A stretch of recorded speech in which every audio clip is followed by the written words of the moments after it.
오늘은 믿음의 사람들 두 번째 시간으로 에녹이라는 인물을 통해서 하나님의 은혜를 나누도록 하겠습니다. 에녹에 대해서 본문 5절에서는 죽음을 보지 않고 옮겨졌으니 하나님이 그를 옮기심으로 다시 보이지 아니하게 되었다라고 이야기를 합니다. 즉 죽음을 보지 않고 육신의 죽음을 경험하지 않고 하나님 나라로 바로 갈 수 있었던 인물, 그 사람이 에녹이었다고 이야기를 합니다. 여러분들 상상할 수 있겠습니까? 사람이 죽는 것이 이치인데 죽지 않고 하나님께로 바로 갈 수 있다고 하면 우리가 생각하던 상식을 넘어서는 일입니다. 그리고 신앙의 한계를 넘어서는 일이기도 합니다. 히브리서 9장 27절에서는 한 번 죽는 것은 사람에게 정해진 것이요 라고 되어 있습니다. 한 번 죽어야 그 죽음 이후에 하나님께로 가게 되어 있는데, 이 에녹이라는 사람은 그 죽음을 보지 않고 하나님께로 옮겨졌다고 이야기합니다. 신비한 일이죠. 성경은 그것이 어떻게 가능했는가? 그가 하나님께 온전히 믿음으로 섰기 때문에, 그가 믿음의 사람이었기 때문에 하나님께서 이런 은혜를 베푸셨다고 이야기를 합니다. 그렇다면 그가 어떤 믿음을 가져서 하나님께 축복을 받았는가, 우리는 참 궁금할 수밖에 없습니다. 에녹에 관한 기록은 창세기 5장 21절에서 24절 말씀에 잘 기록되어 있습니다. 에녹은 65세에 무두셀라를 낳았고, 무두셀라를 낳은 후 300년을 하나님과 동행하며 자녀들을 낳았으며 그는 365세를 살았더라. 에녹이 하나님과 동행하더니 하나님이 그를 데려가심으로 세상에 있지 아니하였더라. 이렇게 기록하고 있습니다. 21절에서 24절 아주 짧지만 임팩트 있게 에녹에 대해서 집중적으로 다루고 있습니다. 에녹이라는 인물이 어떤 사람이었느냐 했더니 굉장히 평범한 사람입니다. 그의 삶을 보았더니 자녀를 낳았고 자녀를 길렀다고 되어 있어요. 무두셀라라는 아들을 65세에 낳았다고 합니다. 여러분, 오늘날의 65세하고 다릅니다. 이때는 수명이 길기 때문에 하나님께서 수명을 단축시키기 전에 그 시대이기 때문에 65세가 오늘날과는 다릅니다. 그쯤에 자녀를 낳았다 이렇게 되어 있습니다. 너무 평범하지요? 자녀를 낳았고 길렀다고 되어 있습니다. 그런데 성경에는 아주 중요한 부분을 기록하고 있습니다. 무두셀라를 낳은 후 300년을 하나님과 동행하며 이렇게 되어 있어요. 그가 평범한 사람처럼 일상 중에 평범하게 살아갔지만 그에게는 독특한 면이 있었는데 하나님과 동행했다고 되어 있습니다. 다른 사람들에 대해서는 이런 표현이 있지 않아요. 유독 이 에녹이라는 사람에게 하나님과 동행하였다 이렇게 말씀하고 있습니다. 그가 죽기 전까지 300년간을 동행했다고 되어 있어요. 자녀를 낳고 나서 그 남은 인생 전체를 다 하나님으로 채워나가는 인생이었다고 할 수 있습니다. 평범했지만 비범한 사람이 되어서 하나님 앞에서 특별한 인생을 살아갔던 사람이 바로 에녹이라고 할 수 있겠습니다. 여러분, 이 동행이란 말을 다른 성경 버전에서는 하나님과 깊은 교제를 나누었다 이렇게 하면 이해가 쉬우시죠? 하나님과 남은 인생 전체를, 이 300년이라는 시간을 깊이 교제하며 더불어서 하나님과 인생의 길을 걸어간 사람, 그 사람이 에녹이었다고 이야기합니다. 그것이 그의 믿음이라는 것을 우리는 알 수가 있는 것이지요. 로빈슨 크루소라는 책이 있습니다. 영국의 작가 다니엘 디포가 1719년에 발표한 책입니다. 작가가 60세의 나이에 쓴 글인데 발표하자마자 히트를 쳤습니다. 그래서 그 사람은 명성을 얻게 됐습니다. 이 소설의 내용은 간단합니다. 로빈슨 크루소라는 사람이 조난을 당하게 되었고 이 사람 외에 나머지 선원들은 다 죽습니다. 혼자 대륙 오리노코강 가까운 무인도에 도착하게 돼요. 무인도에서 혼자 생존하게 되는 그 일들에 대해서 아주 재미있게 기록한 그런 소설책이라고 할 수 있습니다. 28년 동안 무인도 섬에서 지내다가 훗날의 해적선에 의해서 구출되는 내용이 담겨져 있습니다. 여러분, 28년의 시간이 얼마나 외롭고 긴 시간입니까? 앞으로 여러분 28년 동안 무인도에서 살아야 한다고 하면 가늠이나 되겠습니까? 그 시간 동안 이 소설은 그 사람이 그곳에서 살았던 이야기를 담고 있는 것이죠. 그가 섬에 들어오고 나서 4년이 지날 때에 이런 고백을 합니다. 책에는 이렇게 기록되어 있습니다. 그 모든 다른 창조물들은 어디서 왔는가? 즉 우리는 어디서 왔는가? 틀림없이 땅과 바다, 공기와 하늘을 만든 비밀스러운 힘이 우리를 만들었을 것이다. 그 힘은 누구일까? 그러자 자연스럽게 그 모든 것을 만든 것은 하나님이라는 답이 나왔다. 이 하나님에 대한 생각, 하나님께서 온 땅의 창조주로서 존재한다는 것을 인식하고 고백을 하게 됩니다.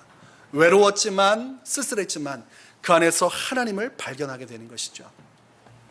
창세기 28장을 보면 부모 곁을 떠나서 외삼촌 라반의 집으로 향하는 야곱의 이야기를 담고 있습니다. 야곱이 똑똑했습니다. 그런데 그 똑똑함이 그에게 큰 환난을 겪게 만들었습니다. 형 에서가 장자로서 아버지의 축복을 받아야 되는데 그것을 자신이 가로채 버렸습니다. 자신이 형인 척하면서 형의 장자권을 이어받은 후에 그 모든 축복을 자기가 혼자 독차지하게 된 것이죠. 여러분 어떻겠습니까? 여러분이 형인데 동생이 여러분을 가장해서 여러분이 받아야 할 하나님의 축복, 실제적으로 일어날 수 있는 여러분의 미래를 전체로 담보하는 그 축복을 동생이 몰래 다 빼갔다면 여러분 어떻게 하시겠어요? 에서는 성경 말씀의 털 사람입니다. 털이 많고 그리고 굉장히 다혈질적인 사람이에요. 잡히면 죽는 겁니다.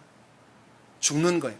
그래서 자기가 죽을 걸 알았고 부모도 걸리면 죽는다는 걸 알았기 때문에 외삼촌 라반의 집으로 도망가라고 하고 즉시 도망가게 됩니다. 피난길이죠. 형을 피해서 에서를 피해서 피난하는 그 길이 마음이 편안하겠습니까? 아무것도 가지지 않고 아무런 계획도 없고 그저 외삼촌 라반의 집이 어딘지 방향 그곳을 바라보면서 정처 없이 길을 걷기 시작했습니다. 어느덧 밤이 되었고 해가 저물었지요.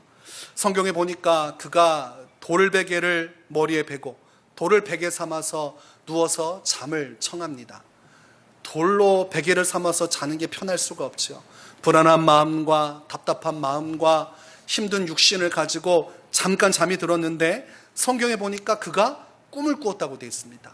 그 꿈이 어떤 것이냐 했더니 갑자기 하늘이 열려지면서 하늘 꼭대기에서 지상에까지 사닥다리가 세워지게 됩니다. 그리고 긴 사닥다리 그 너머로 천사들이 하나님 나라에서 오르락 내리락 그 사닥다리 중심으로 해서 천상에 있다가 지상에 있다가 움직이는 것을 보게 됩니다. 이 꿈 중에서 야곱이 그것을 보고 있는데 그때에 하나님의 음성이 들려오기 시작해요. 아무도 없고 외로운 그의 인생 속에서 하나님의 음성이 들려오면서 내가 너를 복주겠다고 말씀을 하십니다. 그러면서 창세기 28장 15절에서는 이런 말씀을 더하십니다. 내가 너와 함께 있어 내가 어디로 가든지 너를 지키며 너를 이끌어 이 땅으로 돌아오게 할지라. 내가 내게 허락한 것을 다 이루기까지 너를 떠나지 아니하리라 하신지라. 이때 야곱이 꿈에서 깨어납니다. 그리고 그의 마음속에 한 가지 확신이 옵니다. 하나님께서 여기 계시다. 이 확신을 갖게 되는 거예요. 창세기 28장 16절에 보니까 야곱이 잠이 깨어 이르되 여호와께서 과연 여기 계시거늘 내가 알지 못하였도다. 육신의 눈으로는 보이지 않았던 그 하나님, 내 환난 속에 나의 고난 속에 아무도 없이 정처 없이 밤을 맞이했는데 하나님의 음성을 듣고 보니까 주님이 내 인생 이 현재의 나의 고통 속에 함께하고 계시는구나. 하나님은 지금도 천국의 문을 여시고 나의 인생 속에 나와 동행하고 계시는구나. 과연 여기 계시다라는 것을 깨닫게 됩니다. 그러니 야곱이 힘을 내게 되죠. 힘을 내서 하나님의 확신을 가지고 외삼촌 라반의 집으로 향하게 됩니다. 하나님은 우리의 인생 가운데 어디에 계시는가? 하나님은 우리의 인생에 아주 가까이 계셔요. 시편 139편 7절에서 10절에 이렇게 말씀합니다. 내가 주의 영을 떠나 어디로 가며 주의 앞에서 어디로 피하리이까? 내가 하늘에 올라갈지라도 거기 계시며 수월에 내 자리를 펼지라도 거기 계시니이다. 내가 새벽 날개를 치며 바다 끝에 가서 거주할지라도 거기서도 주의 손이 나를 인도하시며 주의 오른손이 나를 붙드시리이다. 내가 바다 끝에 가서 아무도 없는 그곳에 거할지라도 그곳에 하나님께서 함께 계시리라. 놀라운 고백이죠. 아무도 없이, 아무도 나를 주목하지 않은 인생일지라도 하나님은 지금 나를 주목하시며 내 인생 가운데 함께 하신다. 하나님은 살아계시고 내 인생에 동행하시는 분, 이것을 깨닫는 것이 하나님의 은혜라는 것이죠. 에녹은 이 사실을 깨달았기 때문에 동행할 수 있었습니다. 하나님이 나와 함께 하심을 깨닫는 사람만이 동행의 시작을 할 수 있는 거예요. 하나님이 나와 함께 하심을 알 수 없는데 어떻게 주님과 동행합니까? 그냥 나 혼자 살아갈 수밖에 없는 것이죠. 주님이 나와 함께 하심을 깨닫는 신앙, 참 중요한 것이죠. 미가서 6장 8절은 말씀합니다. 사람아, 주께서 선한 것이 무엇임을 내게 보이셨나니 여호와께서 내게 구하시는 것은 오직 정의를 행하며 인자를 사랑하며 겸손하게 내 하나님과 함께 행하는 것이 아니냐. 이 말씀에서는 아주 중요한 한 가지를 이야기합니다. 하나님께서 우리 인생 가운데 선하다고 인정해 주시는 몇 가지가 있는데 그 중에 강조하는 것 중에 한 가지가 겸손하게 하나님과 함께 행하는 것, 동행하는 것. 하나님 보실 때 아름다운 인생이야말로, 하나님께서 기뻐하신 인생이야말로 동행하는 삶이라는 것이죠. 우리가 하나님의 손을 꼭 붙들고 나와 함께 하시는 주님과 내 인생을 걸어나갈 때 하나님은 우리의 인생을 아름답다고 얘기하시는 겁니다. 참으로 아름답구나. 하나님께서 아담과 하와를 창조하시고 에덴 동산에 두었던 이유가 무엇입니까? 애완동물처럼 그 안에서 니들끼리 살아라 이렇게 만드신 것일까요? 하나님과의 동행을 원하셨던 거예요. 하나님과 함께 숲길을 걸으며 주님의 은혜 속에 머물기를 원하셨습니다. 그러나 죄가 들어오면서 그것이 끊어졌어요. 하나님의 얼굴을 보기를 원치 않고 피해 다녔습니다. 그리고 죄를 짓자마자 하나님의 은혜를 벗어나려고 했어요. 그래서 우리가 하나님께로 가까이 나가는 삶, 동행하는 삶이야말로 우리의 창조 섭리를 회복하는 것이요, 하나님께서 우리에게 원하시는 그 뜻을 실현시켜 드리는 것이다, 이렇게 할 수가 있는 것입니다. 본문 6절에 보니까 믿음이 없이는 하나님을 기쁘시게 하지 못하나니, 에녹이 가졌던 믿음을 풀어주는 거예요. 하나님께 나아가는 자는 반드시 그가 계신 것과 또한 그가 자기를 찾는 자들에게 상 주시는 이심을 믿어야 할지니라. 에녹이 어떻게 주님과 동행했을까요? 하나님의 살아계심을 인지하고 내 인생 속에 과연 여기에 계시는 주님을 받아들였어요. 그리고 현존하시는 주님을 어떻게 했습니까? 찾았다고 되어 있어요. 가까이 했다는 거예요. 하나님께 에녹이 가까이 갔다는 거예요. 하나님께서 가까이 오기를 기다리면서 내 인생을 살아가는 것이 아니라 내게 계신 하나님께 에녹이 열심히 찾아가고 주님을 간구하고 갈망했다는 것이죠. 적극적으로 나라는 주체가 하나님께로 향하여 걸어나갔다는 것, 그것이 동행의 핵심이라는 것입니다. 야고보서 4장 8절은 말씀합니다. 하나님을 가까이 하라. 그리하면 너희를 가까이 하시리라. 이미 하나님은 우리에게 가까이 와 계신 분입니다. 요한계시록 3장 20절에 볼지어다 내가 문 밖에 서서 두드리노니, 우리의 집, 우리의 인생의 문에 예수님은 이미 다가와 계셔서 문을 두드리셔요. 누구든지 내 음성을 듣고 문을 열면 내가 그에게로 들어가 그와 더불어 먹고 그는 나와 더불어 먹으리라. 이미 예수님이 우리의 문 앞에 와 계시기 때문에 우리가 문을 열고 예수님께로 다가서면 되는 것입니다. 그러니까 하나님과의 동행은 누구에게 달려 있습니까? 우리에게 달려 있는 거예요. 이것을 자꾸 회피하니까 아무런 역사도 나타나지 않습니다. 아담은 끊임없이 하나님께로 숨었습니다. 창세기 3장 9절에 여호와 하나님이 아담을 부르시며 그에게 이르시되 내가 어디 있느냐. 아담은 하나님 앞에서 숨었어요. 하나님 앞에 죄를 범하고 더 이상 주님의 낯을 보기를 꺼려했습니다. 이것은 주께서 원하시는 바가 아닙니다. 주님이 아담을 부르신 그 음성을 여러분 오늘 나를 향한 음성으로 들으셔야 돼요. 하나님은 오늘날도 주의 백성들, 하나님과 함께하지 않고 낯을 피하는 백성을 부르십니다. 성령이 교회에게 하시는 말씀이며 성령이 우리에게 하시는 말씀이에요. 아담아 내가 어디 있느냐. 하나님이 우리를 동행의 자리로 부르셨건만, 지금 문 앞에서 예수님께서 문을 두드리건만 너는 지금 어디에서 무엇을 하고 있느냐. 이것을 주께서 우리에게 말씀하십니다. 이것에 대해서 우리가 대답할 수 있다면 우리의 동행은 시작되는 거예요. 우리가 마음의 문을 열고 예수님, 내가 예수님께로 갑니다, 우리가 그분께로 나아가면 이 동행은 시작되는 것입니다. 많은 사람들이 마음의 문을 닫아 걸어요. 세상의 바쁜 일상 속에서 마음의 문을 닫아 걸어요. 주님과 나의 만남은 이 정도면 족할 것 같습니다. 내가 생각하는 만큼만 예수님을 모시려 하고 생각하는 만큼만 주께로 다가섭니다. 적정한 관계라고 생각하는 그 정도까지만 갑니다. 그러나 하나님은 같은 곳을 바라보며 함께 걸어가길 원하시는 거예요. 하나님의 마음을 우리가 알 수 있다면 얼마나 좋겠습니까? 어떤 사람은 하나님의 자리에 사람을 채우는 사람이 있어요. 인생의 동반자, 내 배우자, 그 사람만 붙들고 살아가는 사람이 있어요. 어떤 사람은 내 사랑하는 중마고 친구의 손을 붙잡고 인생을 살아가는 사람이 있어요. 어려운 일 있으면 아내와 그리고 사랑하는 친구와 논의하고 고뇌하고 만나고 교제하고, 하나님의 자리는 없고 그곳에 사람을 채우곤 합니다. 여러분, 우리에게 주신 인간관계, 아무리 사랑하는 배우자라 할지라도, 나의 영원히 함께할 것 같은 중마고우라 할지라도, 그것은, 그 관계는 하나님께서 주신 선물에 불과합니다. 선물을 주신 자, 그분이 귀하지 선물이 귀하겠습니까? 하나님과의 관계가 먼저요. 그분과 내가 동행하는 인생이 먼저요.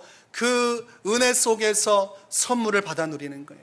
배우자와 함께 사랑하며 인생을 걸어나가는 것도, 친구와 함께 인생을 논하는 것도 하나님 이후의 일이라 이것입니다.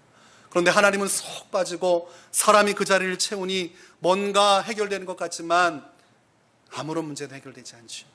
공허하고 답답합니다.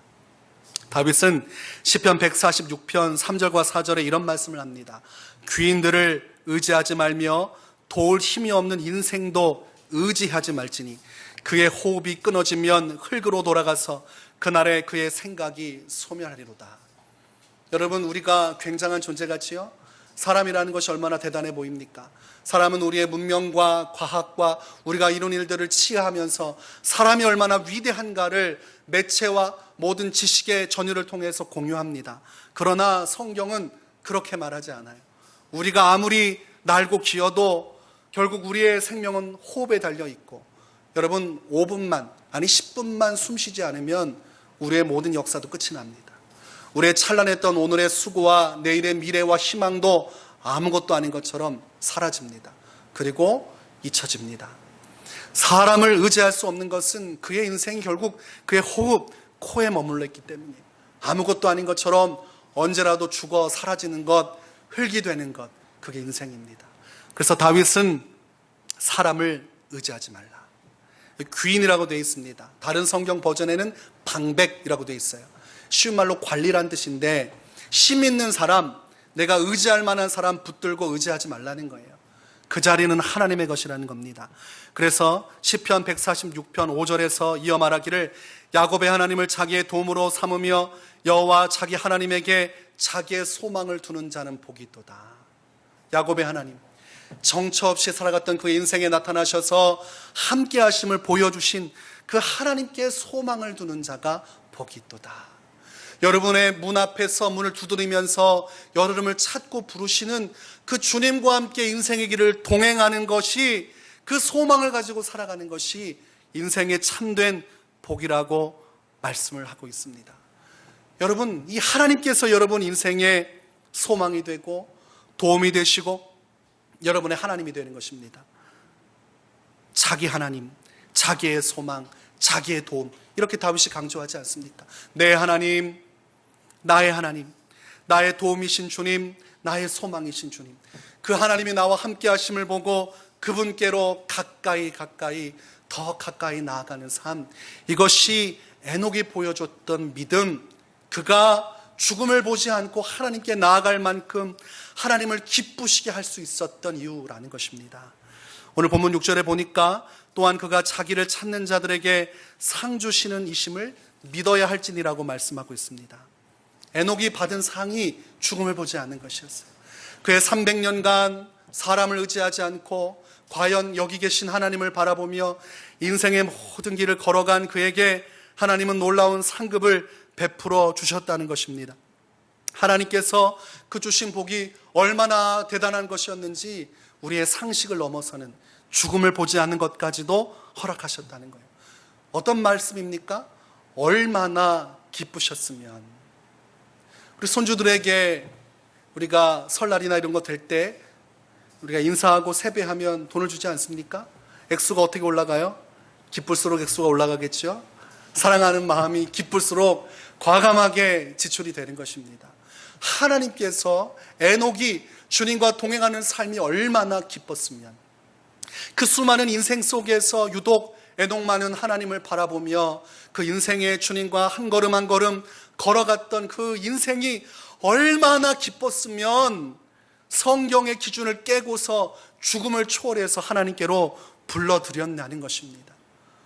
우리가 이렇게 살 수만 있다면 하나님께서 얼마나 기뻐하실까? 우리가 하나님과 동행하며 내 인생의 모든 것을 그분과 함께 할 수 있다면 하나님이 얼마나 기뻐하실까? 여러분, 성경에 보면 다윗이라는 인물을 아주 조명하고 있습니다. 다윗은 아무것도 아닌 작은 소년이었습니다. 누구도 알지 못했고 하나님만 알던 사람이었어요. 그 많은 형제 중에서도 가장 작고 초라했으며 아무런 볼품이 없었습니다. 왕으로 삼을 만한 어떤 재질이 보여지지 않는 사람이었어요. 그런데 그는 어린 시절부터 하나님과 동행했던 사람입니다. 그는 시원한 나무 그늘에서 주님을 찬양하며 주를 노래했던 사람이에요. 그리고 땡볕 속에서도 그 더위를 피해서 그 어려움 속에서도 하나님을 찬양했던 사람입니다. 아무도 보지 않는 그 나무 그늘 속에서 하나님을 찬미할 때 주님은 그것을 보셨다는 것입니다. 그의 아주 작은 시작이었으나 하나님께서 상을 주기 시작하셔요. 주님과 동행하던 그 처음에는 사자와 곰을 상대하면서 양을 지킬 수밖에 없었던 아주 작은 목동이었지만 어느덧 그는 골리앗을 이긴 승리자가 되었습니다. 그리고 어느덧 그는 사울 왕을 제치고 이스라엘의 왕이 될 수 있었습니다. 그리고 그는 마침내 남북 이스라엘 전체를 통합하는 위대한 왕이 되었습니다. 다윗 왕 때는 모든 나라들이 벌벌 기었습니다. 다윗 왕이 치리하는 그때에 모든 나라들이 굴복하고 조공을 바쳤어요. 그만큼 왕권이 엄청나게 강력했던 시대, 하나님께서 다윗을 복 주시고 은혜를 베푸셨던 것이죠. 그 동행에 대한 상을 주신 것입니다. 마태복음 13장 33절에서 예수님은 이런 말씀을 하십니다. 천국은 마치 여자가 가루 서말 속에 갖다 넣어 전부 부풀게 한 누룩과 같으니라. 처음에는 아무것도 아닌 거예요. 가루가 있어봤자 누룩이 얼마나 되겠습니까? 그런데 반죽을 하고 놔두면 어떻게 됩니까? 그 반죽이 부풀기 시작하잖아요. 호떡 안 만들어 보셨어요? 호떡 만들 때 베이킹 파우더, 소다 넣어서 하고 나면 냉장고 넣어놓으면 이게 작았는데 나중에 보면 가득해서 솜사탕처럼 부풀어 있습니다. 그 누룩의 모습입니다. 천국이 그렇다 이것이죠. 이것은 하나님의 역사를 말하는 거예요. 아주 작은 시작으로 가지만 하나님께서 은혜를 주시고 하나님의 영광을 나타내시면 장차 큰 영광을 보게 될 것이다. 천국도 아주 작은 것이나 주님의 은혜와 복이 임하면 그것이 확장되어지고 하나님 나라가 완성되는 것과 같은 일이 우리의 인생에서 주님과 동행할 때 이루어진다는 것입니다. 욥기 8장 7절에서는 내 시작은 미약하였으나 내 나중은 심히 창대하리라. 미약했지만 창대해지는 것, 이것이 동행을 통해서 주께서 우리에게 주시는 상, 그 상급의 비밀이라는 것입니다. 에녹에 대한 말씀은 유다서 1장 14절과 15절에도 기록되어 있습니다. 그곳에서는 에녹을 아담의 7대 손이라고 지칭을 하고 있습니다. 제가 세 번역으로 읽어드리겠습니다. 이런 사람들을 두고 아담의 7대 손 에녹은 이렇게 예언하였습니다. 보아라, 주님께서 수만 명이나 되는 거룩한 천사들을 거느리고 오셨으니 이것은 모든 사람을 심판하시고 모든 불경건한 자들이 저지른 온갖 불경건한 행실과 또 불경건한 죄인들이 주님을 거슬러서 말한 모든 거친 말을 들추어내서 그들을 단죄하시려는 것이다. 이해가 되십니까? 지금 아담의 7대 손 에녹이 했던 얘기를 풀어주는 거예요. 보아라, 주님께서 수만 명이나 되는 천사들, 거룩한 천사들을 데리고 오실 것이고 모든 것을 심판하시고 모든 것들을 들추어내시고 단죄하실 것이다. 에녹의 시대가 어떤 시대입니까? 구약 시대잖아요. 아담의 7대 손이면 얼마나 우리야 뭡니까? 지금 시대에서도 그 속에서도 재림의 예수 그리스도가 멀다 하는 사람이 있는데 그 아담의 칠대손의 시대 속에서 메시아의 재림을 이야기한다는 것은 한 가지를 의미합니다. 이 아담의 칠대손 에녹이라는 사람이 얼마나 영적으로 깊이 있는 삶을 살았는가. 하나님과 동행했다는 것이 단순한 것이 아니에요. 그가 깊이 있는 교제, 영적인 교제를 통해서 성령이 충만했고 그 은혜 속에서 예언까지 할 수 있을 만큼 하나님의 은혜 속에 살았던 사람이라는 거예요. 300년의 삶 동안 마치 사무엘처럼, 예레미야처럼, 다니엘처럼 아무도 주목하지 않은 이 에녹이라는 사람은 하나님과 동행하며 미래에 될 일을 하나님으로부터 들으며 아주 깊이 있게 주님과 소통하며 살았던 사람이라는 것입니다. 에녹에 대해서 우리가 더 가까이 느낄 수 있는 것이죠. 이 에녹의 깊은 영성을 우리에게 현실로 보여주시는 분이 바로 예수님이십니다. 예수님께서는 어떻게 하나님과 동행할 수 있는지 우리에게 샘플을 보여주셨습니다. 누가복음 5장 15절 16절에 예수의 소문이 더욱 퍼짐에 수많은 무리가 말씀도 듣고 자기 병도 고침을 받고자 하여 모여오되 예수는 물러가사 한적한 곳에서 기도하시니라. 사람들이 벌떼와 같이 몰려들고 수많은 일들이 예수님께 다가올 때에도 그 바쁘고 급박한 상황 속에서도 예수님은 무엇 하셨습니까? 한적한 곳을 찾기 시작하시고 하나님을 대면할 수 있는 곳으로 나가셔서 기도하셨다는 거예요. 내 인생은 바쁘고 수많은 일들이 지금 현재 사건으로 벌어지고 있지만 여전히 놓치지 않는 것은 어떤 것입니까? 하나님과 나와의 교제, 하나님과 함께 내 인생을 공유하고 하나님께 기도하고 내 아픈 마음을 내어드리며 주님께 묻고 주님의 뜻을 듣고 하나님의 도우심을 구하며 걸어갔던 인생이 예수님의 인생이에요. 이 인생 속에 하나님의 은혜가 꽃피운 것이죠. 마가복음 1장 35절에서도 기록합니다. 새벽 아직도 밝기 전에 예수께서 일어나 나가 한적한 곳으로 가사 거기서 기도하시더니 아무도 방해할 수 없는 시간을 찾으셨고 새벽에 누구도 자신을 찾아오지 않은 그 시간대에 하나님과 교제하기를 원하셨습니다. 그 시간만큼은 누구도 손댈 수 없어요. 자다가 일어나서 찾아올 리는 없지 않습니까? 그 시간대에 주님과 대면하며 동행하셨다고 되어 있습니다. 마태복음 24장 23절에는 무리를 보내신 후에 기도하러 따로 산에 올라가시니라. 저물매 거기 혼자 계시더라. 같이 열심히 일을 하고 다들 각 가정으로 돌아가셨는데 예수님은 어디로 가셨어요? 따로 산으로 가셨다. 혼자 계셨다 이렇게 되어 있습니다. 야, 이거 얼마나 쓸쓸한 인생인가. 아니 어떻게 이렇게 살 수 있는가 싶은데 예수님은 그곳에 가셨어요. 그리고 그곳에서 하나님을 만나셨어요. 예수님이 기도할 때 어떤 일이 벌어집니까? 난데없이 모세가 나타나고 엘리야가 나타납니다. 아니 모세는 왜 나타나고 엘리야는 왜 나타납니까? 그런데 하나님과 가까이하고 교제하고 동행하는 그 삶 속에는 신비한 영적인 은혜가 부어지는 거예요.